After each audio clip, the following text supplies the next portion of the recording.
It's not often that Ferrari releases not a new car, but an entirely new series of car.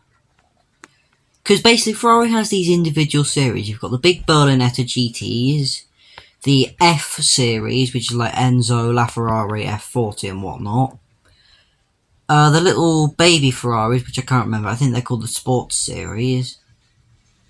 And then this, the car that kick-started, well, the two cars, because it's technically two, I'll explain later, cars that kick-started the Icona series. This is the Monza SP2. There is a Monza SP1. It has one seat. This has two, so it's SP2. There is also the Daytona SP3. That's pretty cool, actually. I saw one of those at the weekend. Not the weekend, the other weekend. Very pretty. But this is very much a throwback to the 1950s and 60s. The sort of Milia? I have no idea how to pronounce it. Racers. Basically the big speedsters. Two seats, sometimes. Completely exposed. Raw driving thrill. Think Mercedes McLaren. Not Mercedes McLaren. Just the Mercedes 300 SLR. Not the Uhlenhaut Coupe, just the racing SLR. And then, an interesting thing is, speedsters actually came back into fashion recently, in the form of cars like the Aston Martin V12 Speedster and the McLaren Elva. This joined them, but not in the traditional sense, because this is very much a limited run. I think there's either 500 or 250 of each of the SP1 and SP2 Monzas. Oh, and by the way, that Monza name comes straight from the racetrack. And also the 1960s Ferrari Monza. I really do like what Ferrari's doing. It's not often that Ferrari actually pays tribute to a bit of their history. I believe, I can't remember who made the quote. It's definitely one of the Ferrari CEOs that went, Ferrari's all about looking forward, not looking backwards. So when Ferrari actually does pay tribute to a bit of its history, it's really nice. Also makes for a very special car.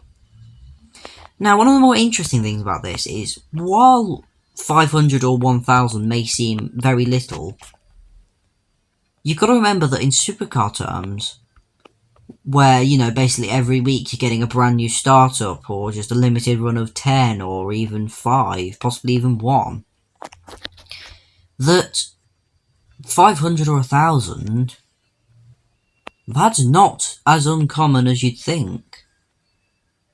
It's really very interesting. Especially considering that I think this is based on the 812 series, but with a new body, so it's not as special of a special edition as you'd think. Still front engine, still rear wheel drive, still got the same mechanicals, but it does something that I've been a fan of for such a long time. It is a coach-built car. Basically, decapitate the car, not as in take the roof off, take the entire body off, so more like split the car in two, and then replace the body with something much prettier. Now, that's not to say that the 812 is an ugly car. In fact, it's pretty, well, just pretty, actually, per se. But it's just interesting. It's not a special edition in the modern sense. It's a special edition in the classic sense. And you all know that I'm a classic guy. One of the more interesting things about this car is actually how damn quick it is. In the speed test we ran, the only car that beat it, in its bracket per se, is the Koenigsegg Gemera. And we always knew that that was going to be the fastest car in the bracket because of how ridiculously quick it is. This thing is also quick, but it's not one of those, single gear, stupidly quick, just drop the bomb and run cars. This is an actually quick geared car. Which is quite good, because gears make the acceleration much more exciting. Like, I don't know if any of you get that, but if you're just pressing a button and it goes forward, bit dull. But if you're pressing pressing the button and it goes new, and then, you change gear and you change gear again, that's much more invigorating. Or is it just me? It's probably just me, to be honest. That sounds about right, to be honest.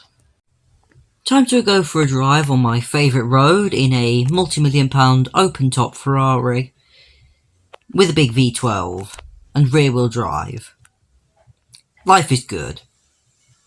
But I tell you what, this thing actually makes life even better because it is a great thing to drive.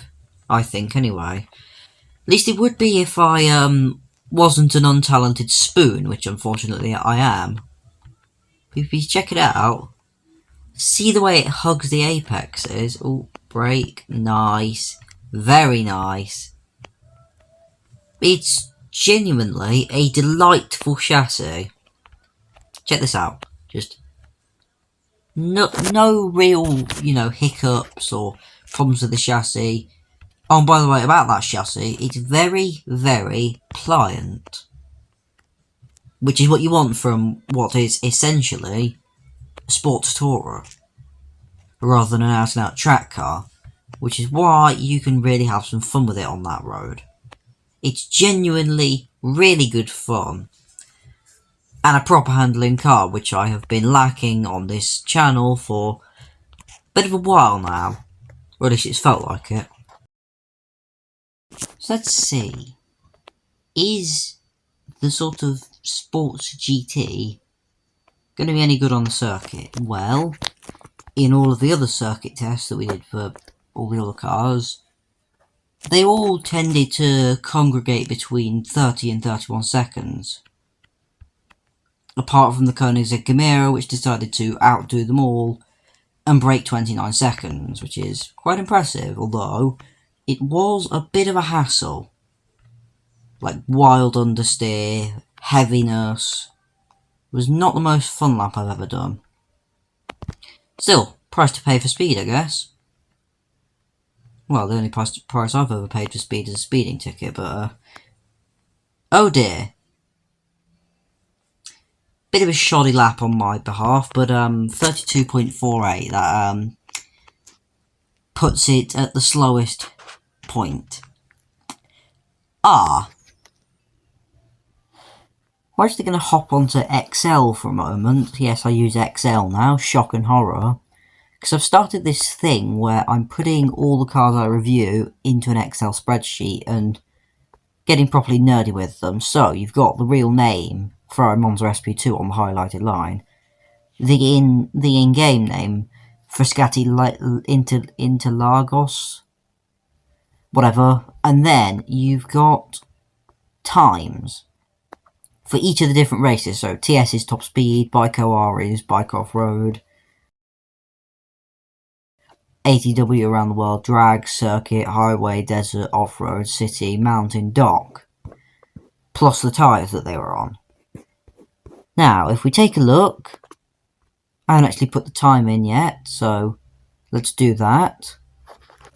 32.48, which sits it above its only real rival, the VW New Beetle, and below the other two cars, which are the Ferrari 499P and Bugatti EB110. As you can see, there isn't really many things that we can scale it against right now, but over time I will put more cars in, presumably, and hopefully get some stuff. Also, over here, you've got the class, price standard, price on the road, so that's price with the upgrades added, the standard stats, the fully upgraded stats, and then the nerdy stuff like the drivetrain and the dealer value. All very interesting, if you're a nerd like me. Now, throughout the video, when I've been slow, you might have seen some little symbols.